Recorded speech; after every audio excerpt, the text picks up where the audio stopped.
at the podium. Let's listen in. Strategy. How does it feel from your perspective to kind of be that on Boston's side of things?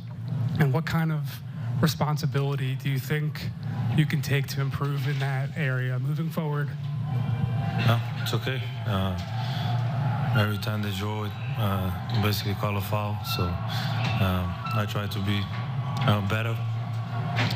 So gotta get better. Middle here.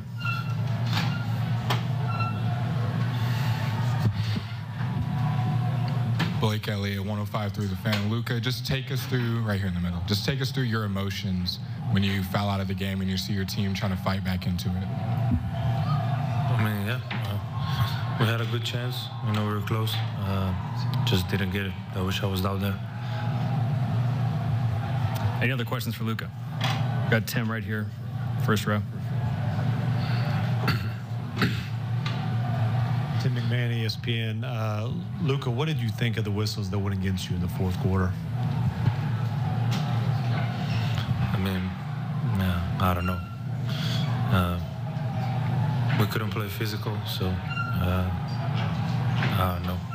I don't want to say nothing, but you know, 6 foul in the NBA Finals, where basically I'm like this. Come on, man. Better than that. You know, you guys came out cooking in the first quarter. I think 25 points to like 7 minutes. What happened to make to bog down the offense? What happened to make scoring more difficult there? I think we should just keep playing, with the same energy, keep the same people in. We were rolling down there, but then they came back. At some point we were down 21-2 in the fourth quarter, and we came back. So we're going to still believe till the end. Brad Townsend, Dallas Morning News. We know you've only fouled out 3 times in the NBA. Have you ever had 4 fouls called on you in that short of a span? Sorry? Do you ever recall having 4 fouls on you being called in that short of a span? Not really. I don't think it never happened to me. I remember. And what did you guys do right to turn around the game and pull off that 20-2 rally? Just playing with pace. They didn't. We played good defense, and then we played with pace. Just driving, kicking, and that's how we got back to the game. Tomer here on the left. Tomer with Charlie with Clutch Points. Luka, you mentioned staying positive. I guess, again, scoring just seems to be a big issue for you guys. What outside of just staying positive can you guys do? Are you seeing the process that you want to offensively, or are there more things you need to see out there? I think we got to figure out some things. We played 3 times against them now, so we're getting to know them. But I think being down 21 in third game and then came back, was really a positive thing for us. Dan here on the left. Dan Devine, Yahoo Sports over here, Luka. I think the number is 156 teams been down 3-0 in a series. Not one has come back yet. Having come so close tonight with that sort of best punch you threw, how do you get into the right mindset to be able to get one on the board in Game 4? Yeah, I mean, like I said, it's not over till it's over. So we just got to believe. Like I always say, it's first to 4. We're going to stay together.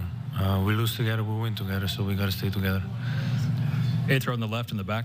Luka, Kevin Sherrington, Dallas Morning News. 4 years ago, Jerry West had a lot of really nice things to say about you and projected how great he thought you were going to be. I wonder what that meant to you when he said that, and what were your thoughts about his passing? Yeah, I'm sorry. I didn't see what he said.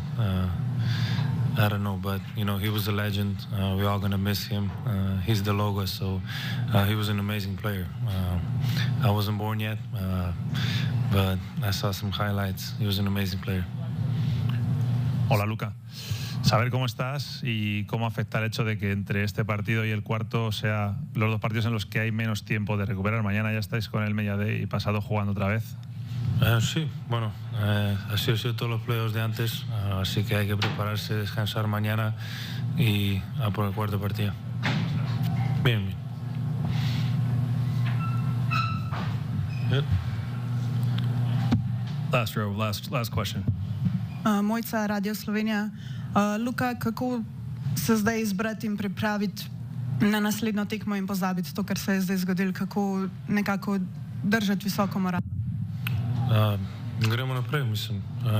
Naslednja tekma je najbolj važna, tako da moramo All right, back here in studio with John Gonzalez as we listened to Luka Doncic there, and they asked him about the call in the fourth quarter with 4 minutes to play where he fouled out. He said, I don't know. And then he said, come on, man, be better than that. I mean, he's clearly frustrated with the call.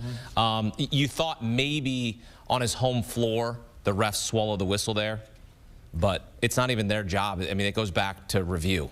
Yeah, when you go back to review and you look at it, by the letter of the law, his feet were not set. He was still technically moving. Now, you also see Jaylen Brown extend his arm as he goes into Luka's body. And if you're going to talk about who initiates more contact, it's Jaylen Brown. But again, letter of the law is if your feet aren't completely set, if you're still moving, and you're in motion as the defender, it's going to go against you 9 times out of 10.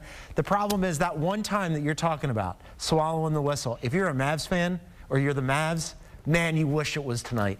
Because you're on your home floor knowing that if you lose this game, it is super over. Doesn't matter if you go back to Boston. That's just for window dressing. Yeah. So that is a killer.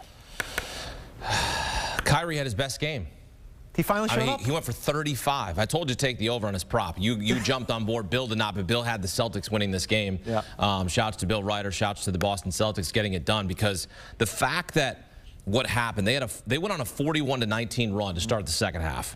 They took a 21-point lead. It would have been one of the all-time biggest collapses in NBA Finals history. I mean, they erased nearly a 21-point lead, the Dallas Mavericks, cut it to 3. Yeah. I mean, what they did, they just ran out of gas. I mean, to use all of that effort, right, to rally from 21 down and to not be able to overcome and get over the mountaintop, if you will, it's the punch, it's the gut punch. It's the finishing blow. It's like in Mortal Kombat, finish him. That's 100% right, and it has to be incredibly frustrating if you're the Dallas Mavericks to say, Kyrie finally showed up. He had an amazing game tonight. No Kristaps Porzingis. Crushed the Celtics in points in the paint, right? You do all these things well tonight. You hold them to 106 points. Still not enough. I mean, at this point, you have to go, what do we have to do to beat these guys? I know. What do they have to do? Who knows? We haven't figured it out. Right. Yet. I don't know that it's possible for the Dallas Mavericks to beat the Boston Celtics the way that these two teams are constituted, because there's just so many different looks that the Celtics can throw at you. There's so many different ways that they can beat you. And the Mavs have to be perfect. And they were close to perfect tonight, but they weren't entirely perfect. Luka fouls out. That was it. That was it. It was over. But there was still a moment there where you thought maybe Kyrie could have some magic, right? Maybe he could rekindle what happened in 2016 with the Cavaliers. Maybe he could do that, because he was unable to do that in Boston, unable to do that in Brooklyn, didn't get a chance to even be in this position, and just missed a couple shots. They missed back-to-back threes. We saw P.J. Washington miss a big 3 in the corner. Kyrie missed a 3. So the opportunity was there. They just didn't seize it. They got it close, but look, you know, close only counts in hand, and you know what it is. I'm not saying. I don't need to say it. Horseshoes and hand grenades. There we go. I mean, sometimes I'm cautious when I want to say that. It was a team effort. But you know what I'm saying, though? Like, I do. It's close, but no cigar. It's always like, well, we got this close, but we couldn't finish the job. And you're right. There were moments there in the fourth where you're thinking, like, maybe Kyrie Irving can really get this done. He was excellent tonight, though. Yeah, he didn't have, you know, a shot or two late after Luka fouled out, go down where he could have been the hero and everybody would have hoisted him onto their shoulders and ridden off into the sunset and, hey, we finally got one against the Boston Celtics. He wasn't the reason they lost tonight. The Boston Celtics as a team were the reason they lost tonight. He was really good. Look, he has to be wondering, what do I have to do to beat these guys? Yeah. Over his last 13 against the Boston Celtics, those first 12 were horrendous.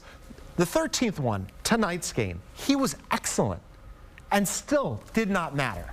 Still did not matter that they could beat the Boston Celtics. I don't know what they have to do. I don't know. How did the Celtics not suffer from complacency or they get tired or bored? Because you remember 2017, the Warriors lost to the Cavaliers and they went 16-1. They still won the title. But for the Boston Celtics to win this on the road and finish the job on Friday night, what has to happen? Because there's a moment where you think, Maybe we get a little we take the pedal off the metal here. Yeah. Right? Well, we've seen it in fits and starts with them, in moments with the Celtics, right? We saw it tonight where they're up 21 and they go, well, we got this. It's over. And then all of a sudden, here come the Mavericks. So, yes, that is a danger. But you're up 3-0. The 156 times that's happened in NBA playoff history, all 156 teams that were up 3-0 ended up going on to win. So I think the Celtics are in probably pretty good shape here. But, yes, they should probably, if they can, try to close it out on Dallas's floor. I'm sure that they'd, enjoy the celebration if it gets back to Game 5 in Boston. But just close it out, be done with it. And if you're the Mavs, I think the reverse question. If you're the Mavs, how do you get up for Game 4 after Game 3? After going down? No, you don't want to get swept. I think that's right. That's the simple thing. Nobody wants to get swept. I think you already know that it's over, and maybe yeah, you're making I get it, but I think there's still that competitive edge. You're down 0-3. You don't want to get swept. At least we made an effort. We pushed it back to Boston. We made them beat us on their home floor. There's got to be. I know there's no consolation in that, but not giving up, right? Like these are professional athletes. They're not. I mean, they could pack it in, but why? There's one game left. You're right. They got smacked in Game 1 and came back and fought hard in Games 2 and 3. I just wonder, as a human being, how demoralizing all of that would be, where you go, I don't know, we've taken their best shot over and over, we tried and we couldn't get it done. Well, you saw Paul Pierce, who helped the Celtics win an NBA title in 2008, said, get the duck boats ready. Get them ready. Look, if you're like me, I'm so stinking tired of Boston winning titles, and I got to. Sometimes you got to be. Sometimes you have to be unbiased in this job.